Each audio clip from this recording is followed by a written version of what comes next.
from Will Stancil, greatest hero of the West, warrior of the Constitution. I'm hearing people freak out about a military deployment to Minneapolis, but it doesn't change much. It's scary, but it's the same. We still outnumber them 101. They have more guns than us either way. They can shoot. Well, I mean, technically, the citizens of Minneapolis probably have way more guns than either ICE, the police, or any military deployment could possibly bring to the table. But, you know, it's not, that's just a technicality. They can shoot us either way. They'll probably be easier to find and follow if they're in a tank. I don't think they're going to use a tank. Will Stancil's rather divisive on Blue Sky. Dude, Will Stancil, for whom it do be like that, has been a warrior for the free world. You see, we'll follow him in a second, okay? Hold on. First, this segment ends, okay? Someone in Minnesota has a tank, 100% hiding one for the feds. True. Very true. Stay woke. I hear one of my neighbors right now using their washing machine, and they have put, I don't know, what are they washing? Rocks?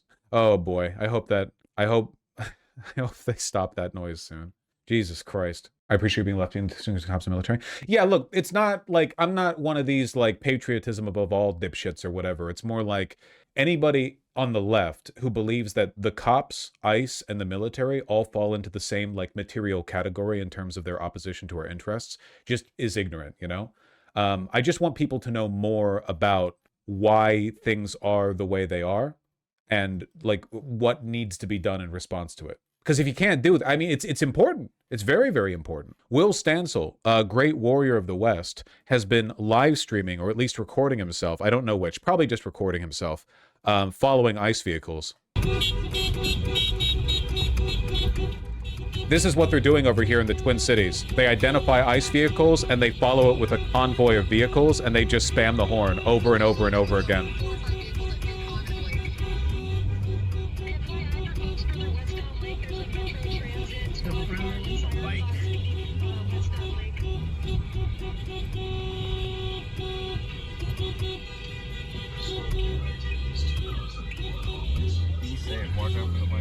Be careful. Oh.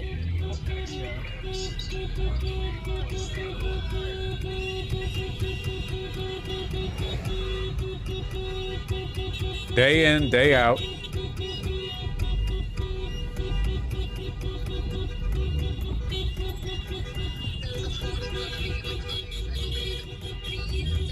Damn, lib energy being cool. Well, like I said the last time I talked about Will Stancil, you know, one of the big, for me, the big turning points here is I've seen him grow increasingly antagonistic towards do-nothing Democrats, which for me is like, yes, we can't win this unless we acknowledge the Democrats are complicit, you know? We need to work together on this. You don't have to be a damn communist to understand that the Democrats are enabling this, right? Like they're facilitating this situation. They're collaborationists. At least most of the Democrats, or enough of them.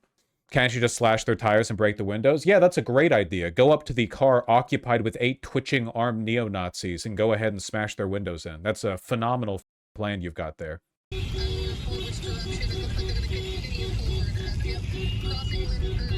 POV, you are a Fed.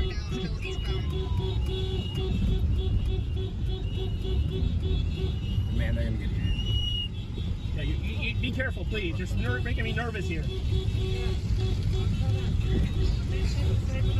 Yeah. Whoa.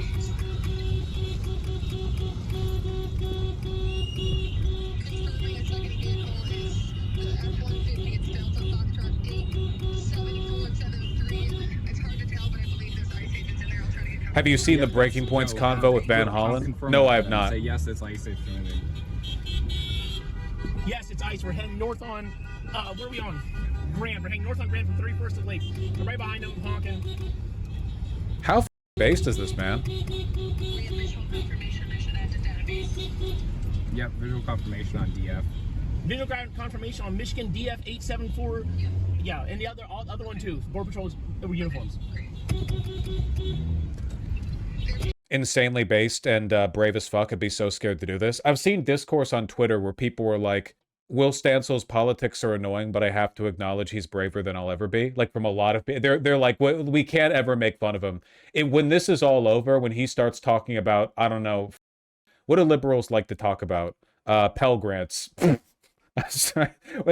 when this is all over and he's like, we should do business grants in underserved communities or whatever the liberals enjoy so much. We can't make fun of him because he was Very heroic during the ICE occupation of the Twin Cities. You know? You get me. Yeah, when he's like, Obama wasn't that bad or whatever. I don't think he would say that now, though, because now that he's been anti-ice pilled, he's probably that's gonna, like, affect his politics looking back. We have around 15 separate radio dispatches, one for each neighborhood and dozens more for the suburbs in St. Paul. Every dispatch modern channel contains somewhere between 500 and 2,000 people. At any given time, there are probably a dozen mobile patrols and 100 on-foot observers in each neighborhood. Damn, it do be like that. The city's fully mobilized against the invaders. ICE movements are being tracked block by block, with observers following or intercepting both known ICE vehicles and suspicious vehicles. Any alert of on-foot activity will produce 50 to 100 observers within minutes. Main issue is the network is so dense that false alarms cause massive commotion. Yeah, that's pretty tough to deal with. Holy shit, he's online. Quote tweet now from a post 19 seconds ago. Phew. It do be like that, yeah. Bro's active. I mean, this right now, he's taking this like his damn job, you know? The media Minneapolis moderate right now is like, get these criminal ghouls out of our city, and working arm in arm with DSA. People not from here cannot comprehend the degree of factional rancor that instantly evaporated when men with masks showed up. God, that's based. Let's see. Fighting with blue sky leftists. The funny thing is that, like, the VHS tape, you know, little dark age edit-esque aesthetic actually makes way more sense for liberals than it does for fascists, because the fascists almost always show images of America when liberalism was more dominant. They'll be like, here is America in the 1960s. Buddy, the 1960s? In the 1960s, the average person in government was a veteran of World War II, okay? They still had in their office a M1 Garand with little kill notches on the butt of the gun, all right? This is not the appropriate era to hearken to you know, celebrate the end of liberalism. More comments under this one. I wonder how people feel about his dismissive attitude towards the fear-mongering over military deployment. Again, I really don't think that a military deployment to the Twin Cities would change very much. Yes.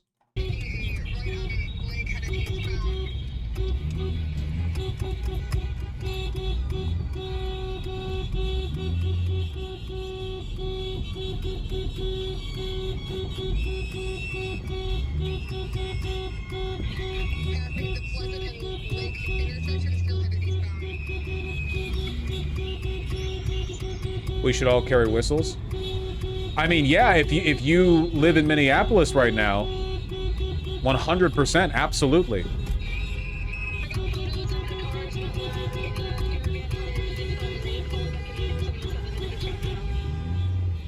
I'm watching this, man. This is therapeutic for me. Nothing makes me happy quite like watching organized civilian resistance to this shit.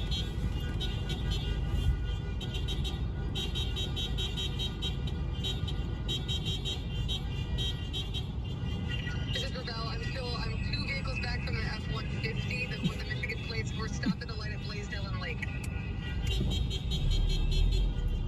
Beep, beep, beep, beep, beep, beep, beep, beep, beep, beep.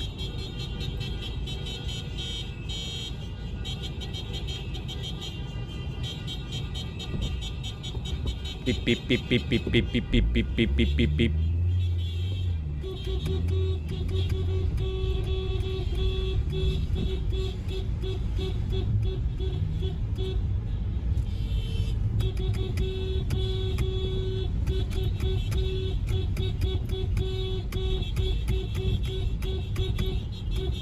So the whole city's just been honking all day, basically. There's like 2,000 ICE agents in the city. Highway for a few exits.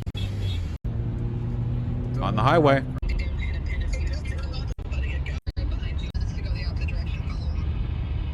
Love it. Ask him if he wants to talk, it'd be nice to socialize. I'd totally talk to Will Stancil. I don't think he likes me, though. I think I made fun of him one time or a few. I don't really think that would matter to him now, though. He might just dislike me. Yeah, you did. I don't remember exactly what I said.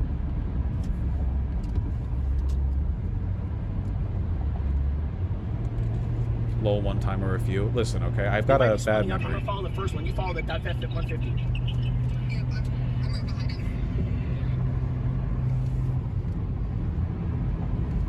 Oh, here he comes.